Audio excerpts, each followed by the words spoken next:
Thanks for tuning in to the Diaphragm Dynasty. Today, I will be talking about Rihanna and where does she rank in her era.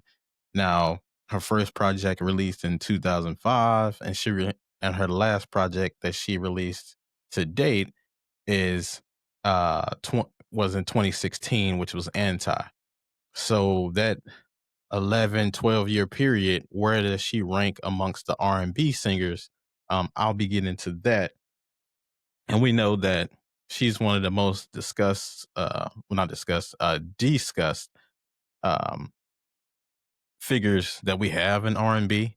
So you have the Beyoncés and the Mariah Careys and people along those lines. But as far as the example, Rihanna is one of the top up there because of her clothing line with the Savage Fenty and with the makeup line that she has and who she is behind the scenes and the hits that she has as well, all help create this image of Rihanna that puts her on a high pedestal.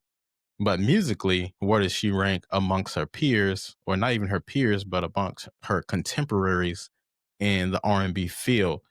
Um, and this debate is just based on basically, not the stuff that she's doing that made her a billionaire, but the music side of things, the accolades, the accomplishments, the longevity, the hits. She hasn't produced music in almost, well, album in almost 10 years, but she doesn't get credit enough because she did put out 8 albums. So most people consider that a long career, especially she was relevant for so long. The first project and first couple projects didn't get the acclaim that the rest did, but she's always put out high quality music and had a solid team around her. So she was able to take advantage of a illustrious career, even if she doesn't put out another project. Because when people talk about Rihanna, you would think that she was like Frank Ocean or Lauryn Hill, that she only put out like one or two projects, but she's put out so much music, but people don't credit the earlier stuff. The Girl Like Me album, which doesn't get talked about enough, which has one of my favorite songs, the Unfaithful song that she has, which I believe Neo wrote. Um, is one of the greatest songs in her discography to me, content wise, and just how bright the lyrics were brung together and mixed in with the piano. I love the piano themed song that was brought to us, but nevertheless, she does fit the criteria to being the greatest of all time. Think that people, we sometimes as fans, we get spoiled and kind of get peeved by artists not releasing as much or artists not releasing over a certain length of time. But sometimes, they're human too. They go through things, and we know Rihanna has a lot of things going. So music is not high on that list because it's not the most lucrative. It is probably her initial love of what she wanted to do. And she eventually ventured into acting and, cosmetics and clothing and fashion and things like that. But musically, there's not too many who have a discography like hers. But that first album was dance hall, of course, and then the rest of them was more R&B pop type mixed all into that same realm. But I think in her era, you have to see who's in her era, which were Beyonce, talked about Mariah Carey, Alicia Keys was in this era, Mary J. Blige, Keisha Cole, Erica Badu, Monica, and Brandy.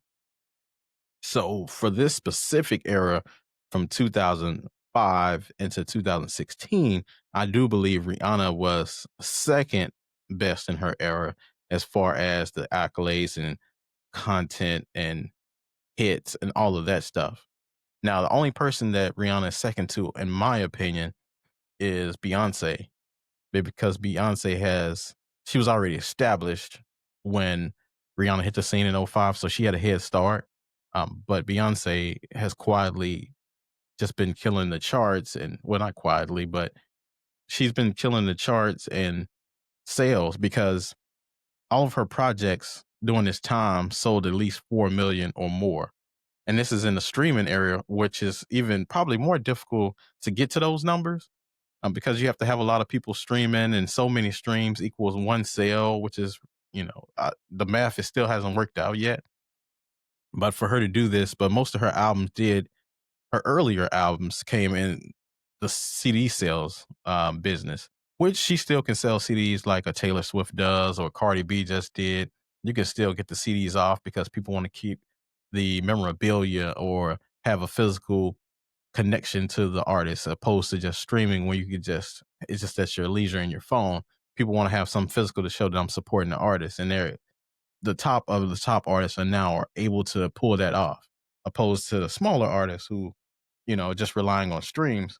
But Beyonce has been the top of the top, and you can't put anybody above her in the R&B film or really pop if you want to say pop, other than maybe Taylor Swift, just because she has a different fan base that Beyonce won't be able to get because, it only they only let brothers get and sisters get so far up in that pop world. Ever since Michael did it, then we get to only a certain limit, unfortunately. But I think Rihanna's catalog is safe to say is second to Beyonce's, and then you want to put whoever you want to after that, as far as R&B goes, because yeah, it's just hard to do. Now, if Rihanna would have kept on the pace that she kept on and still released music at a high clip, she might have surpassed Beyonce as far as that goes. But unfortunately, she took the break off. But she did get a chance to do the Super Bowl. She, does so many other things for her family, and she still acts and does, animated movies and things like that. So she still has given us great times and great music that we can still live with, and the music is timeless as well. So.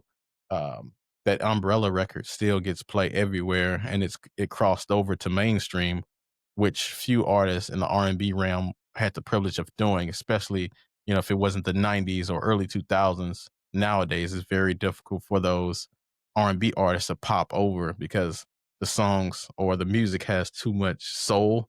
So uh, people without the soul don't like all the soul singing because they think it's churchy. So it's very difficult to do. But Umbrella was one of those records, a few records that was able to do so. But tell me, what do you think Rihanna ranks in her era or all time, for that sakes? And until next time, we'll see you next time.